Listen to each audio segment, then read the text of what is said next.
มาถึงแล้วค่ะอุทยานแห่งชาติปางสีดานะคะกรมอุทยานแห่งชาติสัตว์ป่าและพันธุ์พืชค่ะวันนี้นะคะเรามาเจอปริมาณน้ำ 50% ค่ะแต่ว่าผีเสื้อบ่มีเด้อจ้านะคะเสียค่าตั๋วเข้าไปแล้วนะคะเดี๋ยวเราจะเข้าไปดูข้างในกันค่ะปริมาณน้ำ50% ผีเสื้อเจ้าหน้าที่อุทยานบอกว่ามีประมาณสัก30ตัวนี่แหละค่ะ เส้นทางภายในอุทยานนะคะโอ้ต้นไม้เยอะมากเนื้อบรรยากาศร่มรื่นค่ะถึงแล้วน้ำตกปางสีดานะคะจุดนี้นะอยู่อำเภอเมืองจังหวัดสระแก้วค่ะก็เดินทางจากกรุงเทพก็ประมาณ280กิโลเมตรนะคะนั่นจะเป็นทางลงค่ะทางลงน้ำตกนะหลายๆท่านมาเราไม่เจอน้ำ0%นะต้องมาช่วงนี้ช่วงที่น้ำจะเยอะก็น่าจะเป็นเดือนตุลาค่ะช่วงน้ำตกก็ประมาณน้ำเยอะจริงๆก็ประมาณน้ำสวยก็ช่วงฝนตกเนี่ยเขาว่าช่วงฝนตกแล้วกันก็ประมาณเดือนสิงหากันยาถ้าน้ำตกก็สิงหากันยานะคะจะเป็นปริมาณน้ำ100%ประมาณตุลาน้ำก็จะเบาแล้วเนี่ยเบาลงแล้วเบาลงเรื่อยๆน้ำเราหมดประมาณเดือนกุมภากุมภาก็จะเริ่มน้อยแล้วเนาะเริ่มน้อยแอ่งน้ำยังมีอยู่แล้วถ้าอยากจะมาดูผีเสื้อคะช่วงไหนก็มาได้เลยช่วงประมาณจริงๆไฮว่ามาสักพฤษภามิถุนาช่วงพฤษภามิถุนาต้นฝนนะคะพฤษภามิถุนาโอเคก็จะเจอผีเสื้อเยอะมากหลากหลายค่ะแต่จริงๆเราก็ต้องเข้าศูนย์บริการแน่นอนกว่าแต่ว่าเบอร์นี้สอบถามข้อมูล information ค่ะ0818621511นะคะโอเคขอบคุณค่ะนะคะก็เป็นท่านเจ้าหน้าที่อุทยานนะคะเดี๋ยวเราจะพากันไปชมน้ำตกข้างล่างก่อนที่จะชมภาพมุมสูงกันนะคะอ้าวมี2 เส้นทางไหนเนี่ยทางขึ้นทางลงทางขึ้น ไปทางไหนก็เรื่องของเธออ่ะมาทางนี้ก็แล้วกันนะคะ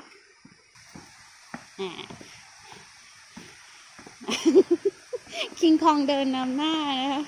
หมูป่าเดินตามหลังจัดไปค่ะพี่น้องเห็นน้ำแล้วโอ้เห็นเถาวัลย์ใหญ่มากเลยจำได้ว่าตอนเด็กๆเนี่ยเถาวัลย์เนี่ยลิงจะชอบนั่งชอบเล่นบนเถาวัลย์นี้มากเลยนี่เขาก็เขตปลอดอาวุธห้ามทิ้งขยะห้ามนำสัตว์เลี้ยงเข้าห้ามล่าสัตว์ด้วยนะคะเพราะว่าเป็นเขตอุทยานนั่นเองค่ะก่อนที่จะไปชมน้ำตกนะคะเรามาดูความเป็นมากันดีกว่าค่ะน้ำตกปางเสดาเป็นป่าดิบแล้งบนที่ราบบนยอดเขาในเขตอุทยานแห่งชาติปางสีดานะคะเป็นแหล่งรองรับน้ำฝนที่ว่าเป็นต้นกำเนิดของคลองผักขมที่ไหลกัดเซาะหน้าผาหินกรวดมนและหินกรวดทรายที่มีรอยแยกของหินชันในแนวดิ่งค่ะทำให้เกิดเป็นน้ำตกปางสีดาขึ้นนั่นเองนะคะแต่เบจะพาไปชมด้านล่างค่ะเขาบอกว่าในนี้นะคะอยู่ในที่พื้นที่มรดกโลกกลุ่มดงพญาเย็นเขาใหญ่ด้วยว้าวถึงแล้วน้ำตกปางสีดาค่ะ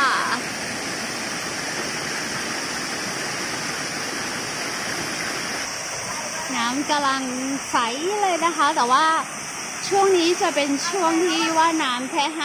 50% ถ้าน้ำมากกว่านี้คงจะแบบว่าไหลมาเต็มชั้นแน่เลยนะคะน้ำใสค่ะเป็นต้นน้ำนะเพราะฉะนั้นน้ำก็ใสสะอาดนะหนุ่มน้อยมาเล่นน้ำนะคะสวยเอ๋ยสวยงามอลามแค่ตรึงมีปลาด้วยนะแต่เขาว่ายน้ำไวมากเลย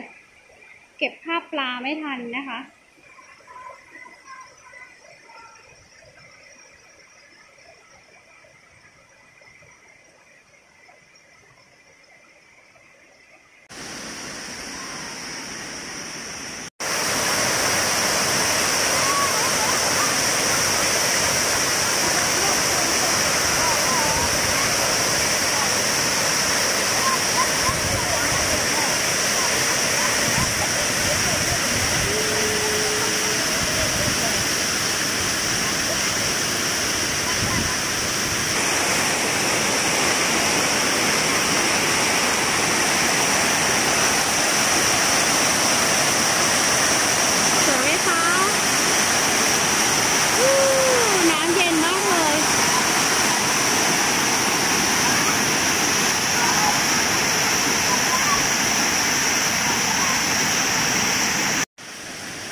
อะไรไม่รู้ค่ะสวยดี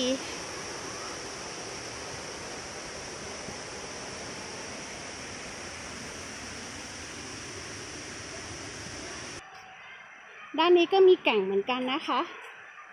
หอบเลยเมย์ ตามมาค่ะตามมาได้ยินเสียงวิววิวอยู่แถวนู้นนะคะเมย์พยายามพาเดินขึ้นมาด้านบนเยอะๆนะคะตอนแรกคิดว่าจะมีแค่แก่งแค่ข้างล่างก็หมดแล้วแต่ข้างบนก็มีอีกแล้วก็จะมีนักท่องเที่ยวนะคะอุตส่าห์ขึ้นมาด้วย ยังไม่หมดแค่ข้างล่างนะคะข้างบนก็ยังมีชั้นน้ำตกอยู่อีกหลายชั้นเลยค่ะบรรยากาศด้านในของปางสีดานี้นะคะจะร่มรื่นมากเย็นทั้งสายน้ำเย็นทั้งต้นไม้นะคะก็จะมีประชาชนนะคะขึ้นมาพากันเล่นน้ำสนุกสนานโดยเฉพาะเด็กๆนะคะช่วงนี้ก็ช่วงปิดเทอมเมย์มาปลายเดือนตุลาค่ะก็เลยยังมีน้ำให้เห็นอยู่ 50% นี่ 50% นะถ้ามาช่วงน้ำเยอะๆคงสวยกว่านี้อีกหลายเท่าตัวเลยนะคะก็มีป้ายรณรงค์ด้วยนะคะปางสีดาจะสวยถ้าช่วยกันรักษาค่ะมองไปด้านไหนก็ร่มรื่นนะคะแล้วก็สะอาดเชียวค่ะด้วยเจ้าหน้าที่อุทยานนะคะรักษาความสะอาดแล้วก็ประชาชนที่มาท่องเที่ยวก็ร่วมมือร่วมใจกันนะคะไม่ทิ้งเศษขยะให้เห็นเลยน่ารักมากๆค่ะแบบนี้นะคะเป็นการท่องเที่ยวแบบอนุรักษ์ธรรมชาติปรบมือให้หน่อย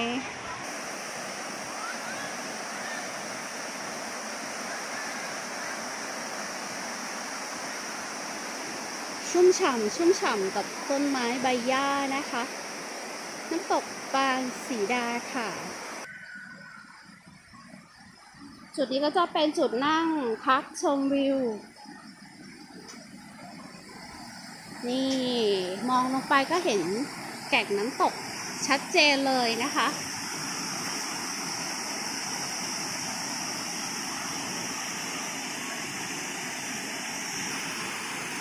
ต้นไม้ใหญ่มากฟ้าครึ้มๆเหมือนฝนจะตก สดชื่นเต็มปอดพอแล้วเดี๋ยวเราจะย้อนกลับขึ้นไปข้างบนนะคะเห็นเจ้าหน้าที่บอกว่าถ้าเราขับรถไปต่ออีกสัก400 เมตรก็จะเห็นผีเสื้อเขาบอกว่ามีประมาณ30 ตัวว่างั้นตามมาเดี๋ยวเราจะขับรถไปต่อนะคะจากน้ำตกปางสีดาอีก400 เมตรไปดูผีเสื้อกันค่ะเป็นทางลาดยางนะคะต่อด้วยทางดินมีป้ายระวังสัตว์ป่าข้ามถนนด้วยนะคะตอนนี้เมย์มาถึงจุดถึงด่านแล้วเนี่ยเดี๋ยวขอดูเส้นทางหน่อยมีเป็นทุกสิ่งทุกอย่างหัวใจดงพญาเย็นนะคะคืออะไรเป็นแผนที่นั่นเองค่ะเส้นทางศึกษาธรรมชาติระยะทาง 1.8 กิโลเมตรก็จะมีด่านแบบนี้เดี๋ยวเราไปถามเจ้าหน้าที่ก่อนนะคะว่าโป่งผีเสื้ออยู่ตรงไหนอยู่ตรงนี้นี่เองนี่ค่ะก็ช่วงนี้ผีเสื้อไม่เยอะนะคะมีนิดเดียวแต่ก็ยังพอมีให้เราเห็นนะเขาเรียกว่าเป็นโป่งนะว่าผีเสื้อเนี่ยเขาจะมากินความเค็มใช่ไหมเท่าที่รู้มาเนี่ยมีน้ำไหลมา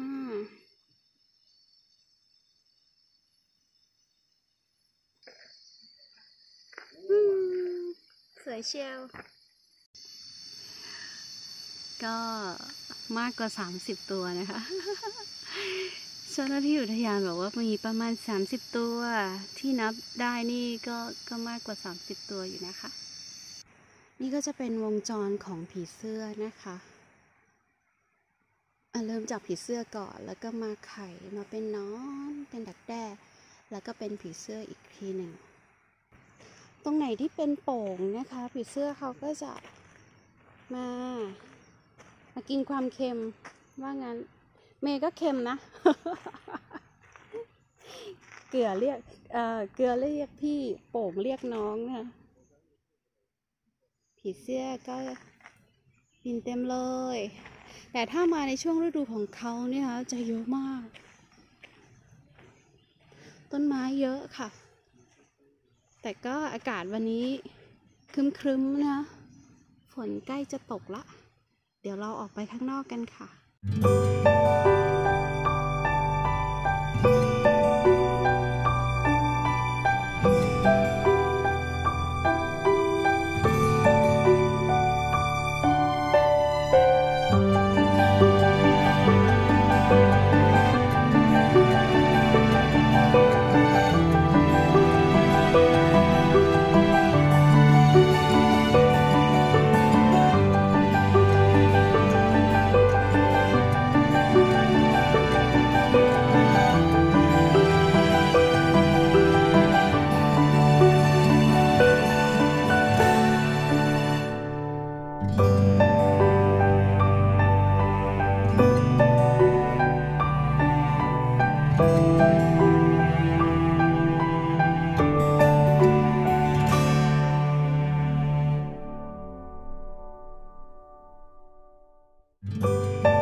คลิปหน้า ไปแล้วนะคะ สวัสดีค่ะ